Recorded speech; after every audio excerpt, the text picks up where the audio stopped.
Bonjour à tous, je suis Laurent Marchand et je suis avec mon ami et partenaire Luc-Marie Elissalde.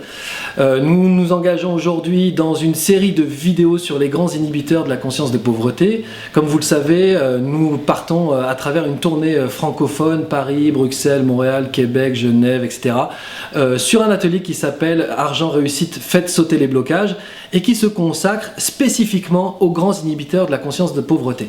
Donc on a fait une première vidéo pour expliquer un peu l'historique de la conscience de pauvreté, dans quel contexte on a trouvé les grands inhibiteurs. Donc je vous invite à aller la voir si vous voulez un petit peu plus de renseignements sur ce sujet.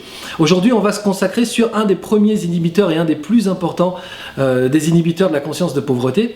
Donc en fait, ce ne sont pas des inhibiteurs qui inhibent la conscience de pauvreté, hein, ce serait magnifique, mais ce sont des inhibiteurs qui appartiennent à la conscience de pauvreté et qui nous empêchent justement l'ouverture vers la conscience de richesse, l'épanouissement professionnel, la réussite financière, etc. Donc, écoutez bien pour savoir justement si vous pourriez être concerné par ce premier inhibiteur. Ce premier inhibiteur s'appelle l'expérience de la naissance.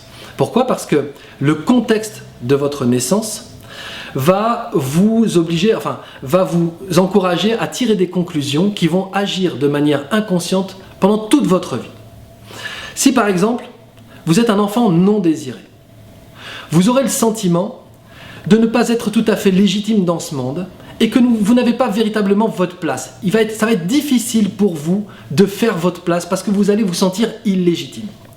Si vous avez eu une carence affective, ce qui arrive souvent quand on sépare les enfants des parents, de la maman par exemple, parce que l'enfant doit être soigné, doit aller en couveuse, l'enfant vit une carence affective et se dit « il n'y a pas suffisamment d'amour pour tout le monde, moi je n'ai pas le droit à ma part d'amour ». La part d'amour étant l'énergie de l'abondance, l'énergie du confort, l'énergie du bien-être, et toute votre vie vous allez être à la recherche de ça sans vous l'autoriser véritablement.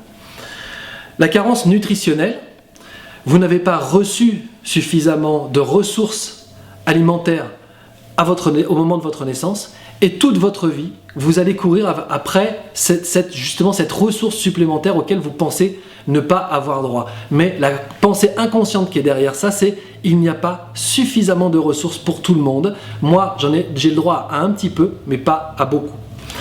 Ensuite, dans le contexte de la naissance, si votre parent, votre maman ou votre papa a été malade, ou si un grand-parent est décédé, ou quelqu'un de proche dans votre famille est décédé le jour de votre naissance ou peu de temps après.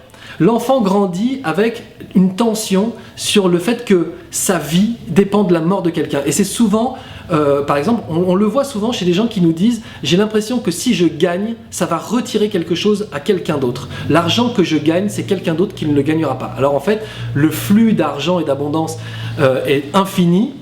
Ce que vous pouvez avoir, vous pouvez l'avoir et d'autres peuvent l'avoir aussi. Tout se partage, il y en a assez pour tout le monde. Mais si vous avez ce sentiment qu'en prenant pour vous, quelqu'un d'autre est démuni, alors vous êtes atteint par cet inhibiteur de la conscience de pauvreté, du parent malade ou du parent décédé. Et enfin, les parents hors normes. Si des enfants sont nés dans une famille hors norme, c'est-à-dire avec un papa qui est un génie, avec une maman qui est une rockstar, peu importe, donc ça arrive quand même relativement souvent, les enfants grandissent avec le sentiment que les parents sont des gens extraordinaires, que tout le monde encense, donc il vit... petit bébé, hein, les enfants sont des éponges, hein, les bébés sont des éponges. Ils vivent le sentiment que dans le groupement familial, dans le groupe familial, l'attention est portée plus vers une personne spécifique que sur eux. Ils ont toujours donc ils créent le sentiment qu'ils sont moins importants. Donc l'expérience de la naissance est un des grands inhibiteurs qui vous pousse au sentiment d'illégitimité. Est-ce que je suis légitime? Est-ce que j'ai ma place? Est-ce que vraiment j'ai le droit? Est-ce que je peux me permettre Est-ce que je peux me permettre de donner mon avis? Est-ce que je peux me permettre de faire ce boulot? Est-ce que véritablement je peux me permettre d'être un artiste accompli, être un thérapeute, etc. Est-ce que je peux me permettre d'aider les autres? Qui je suis pour me permettre d'aider les autres? Voilà, ça c'est le premier et le plus important des inhibiteurs de la conscience de pauvreté. Je vous invite à y réfléchir, à savoir si vous êtes concerné. Et si vous voulez connaître les autres inhibiteurs, je vous invite à regarder les autres vidéos. À plus tard.